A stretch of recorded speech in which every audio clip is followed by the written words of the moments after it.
Disney's Star Wars The Acolyte on Disney Plus hasn't gone quite to plan, at least insofar as Disney had hoped. The audience really hasn't been showing up in the numbers to justify their $180 million budget, and it leaves a lot of fans out there with a great number of questions and debates about what happened, what went wrong with this show. We've covered a lot of the reasons why we think that's been the case from a business and financial side, including some of the corporate directives at the Walt Disney Company to do things the way they do, not just at Star Wars, but in Marvel, Pixar, and every studio they have across the board.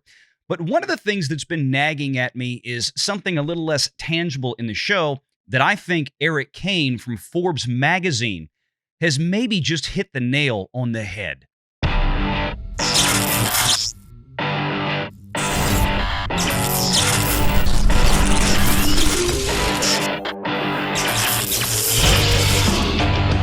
Renegade Online.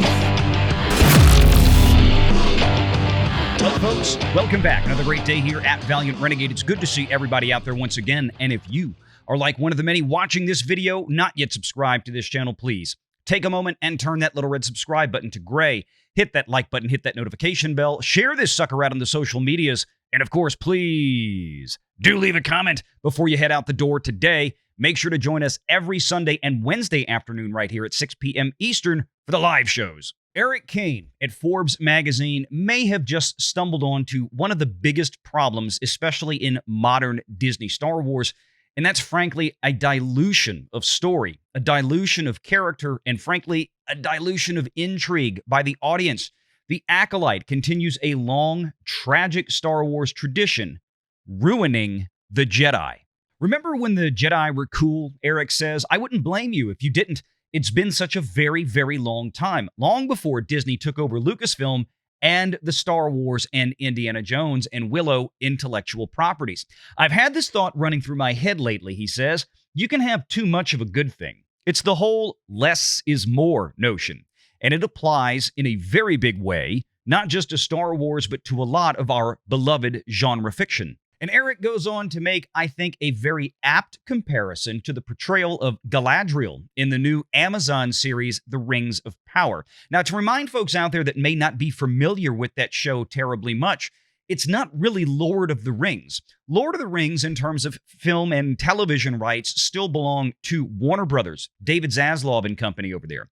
But Amazon ponied up $250 million, essentially just to have rights to use the name Lord of the Rings and the Rings of Power, along with some other derivative works that Tolkien did outside of the Third Age in the Lord of the Rings and the Hobbit. And there they made the show featuring one of the primary characters from the original novels, The Lord of the Rings, with Galadriel. And Erik says on the left, we have a young Galadriel from the Rings of Power, played by Morfydd Clark, bedecked in heavy plate armor and wearing a fancy elven blade on her back. And on the right, we have Cate Blanchett's Elven Queen from the Peter Jackson Lord of the Rings trilogy. In the Lord of the Rings movies, Galadriel is presented as faithfully to the source material as is humanly possible, something that Peter Jackson, quite frankly, prides himself on with these Lord of the Rings adaptations. She is beautiful, ethereal, and mysterious, Erik says. She is at once a source of courage for the Fellowship and somewhat terrifying when she meets with Frodo by her mirror. She's not in very many scenes, and she doesn't have very many lines, though she gets to do the intro narration, but her presence in the films looms large. You do not forget her. In The Rings of Power, Galadriel is transformed into the chief protagonist, and in doing so is much diminished. She's a warrior here. She's the general of the northern armies. And rather than mysterious and terrifying, Galadriel's petulant and boastful. She is robbed of her power, so much of which came from how little we truly understood her in the books or films. She's like an angel or a demigod, removed from conflict, apart from it, though certainly still consequential in the bigger scheme. By giving us so much Galadriel, and such a poorly written version to be sure, Erik says, we dilute the very things that made her such a memorable and crucial part of The Lord of the Rings and Middle-earth. Less Galadriel was more Galadriel, and the same applies to the Jedi, all of which brings me to something that's been bothering me since the prequel films. The more Jedi we're given on screen, the less awesome they become. That's not to say that young Obi-Wan wasn't cool or that I didn't enjoy Darth Maul. The same rule applies to the Sith. But as more movies have come out and more shows like Obi-Wan and Ahsoka arrive only to fall flat, the Jedi have just gotten less and less compelling. I agree with quite a bit that Erik says there, and I really think he's found a point of focus here as to why the new iterations of Star Wars from Disney, or at least one of the many reasons why the new iterations of Star Wars from Disney are just so flat. But one part that I would push back on is the issue of the prequels. See, in my opinion, when the prequels came out, even though many people lamented some of the delivery of the prequels, it still felt like Star Wars overall, even if a bit campy, especially in those first two films. But when we got the Jedi in there, we got the Jedi that we largely knew, and they were set in situations that had galactic gravity to them. They were in the ultimate fight of good and evil. They were still battling the prime architects of the Sith. In this case, with Disney Star Wars, we get a lot of meandering back and forth. And even though by the time we get to a show like The Acolyte, where we are seemingly fighting a mysterious Sith Lord that some would argue shouldn't even exist at this point, it all feels rather thin. It feels lifeless. It feels soulless. And that has a lot to do with the fact that this show has been, as we have mentioned many times, just very poorly written and very poorly developed even before I think a single word was put to the page. Characters are very badly established. They're simply thrown on the screen and deliver pounds and pounds of exposition throughout each single episode, not really showing us much, but simply telling us, and the telling just isn't hitting home.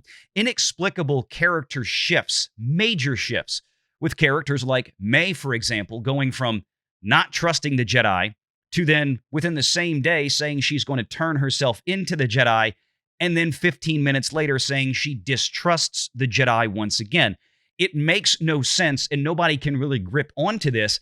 And the Jedi that we did get in the most recent episode, Episode 5, were all completely wiped out by the new Sith persona of Khmer, or whatever his name is, in the matter of seconds. Do you remember when the Jedi were cool? Erik continues. And he then goes on to quote an article from IGN on a similar topic. When Alec Guinness's Obi-Wan Kenobi told Luke about the Jedi of yore, who you might recall were, for over 1,000 generations, the guardians of peace and justice in the Old Republic, the Order, sounded so awesome, so mysterious, and so legendary. The mysticism of the Jedi Order combined with the few scraps of knowledge we had about them, they fought in something called the Clone Wars to create a mythic era that was always going to be hard to satisfyingly realize on screen. But then Erik also makes a very salient point here that should really make this very simple for everyone trying to figure out why Disney Star Wars is and isn't working. Less is more, you see. One Luke Skywalker, dressed all in black, walking calmly into Jabba the Hutt's palace on Tatooine to rescue Han Solo, is 1,000 times cooler than the hundreds of Jedi monks we've gotten since. Actually, maybe the last time a Jedi were cool was when Luke showed back up, aided by CGI, to rescue Mando and Baby Yoda. In the second season finale of The Mandalorian, you could just feel how powerful and unstoppable he was. The Force, for a brief moment in that episode, Mandalorian Season 2 finale, felt like it used to, long, long ago, in a galaxy far, far away. Now, Erik Kain in that Forbes article had quite a bit more to say and a lot of great additional points. So I would encourage everybody to go read the full write-up that Erik did. We'll leave a link to the Forbes article in the description of this video below. Make sure to join us this afternoon at 6 p.m. Eastern for the live show. We'll be discussing this and more topics. Make sure you're subscribed to Valiant Renegade and join us every Sunday at 6 p.m. Eastern for the live show.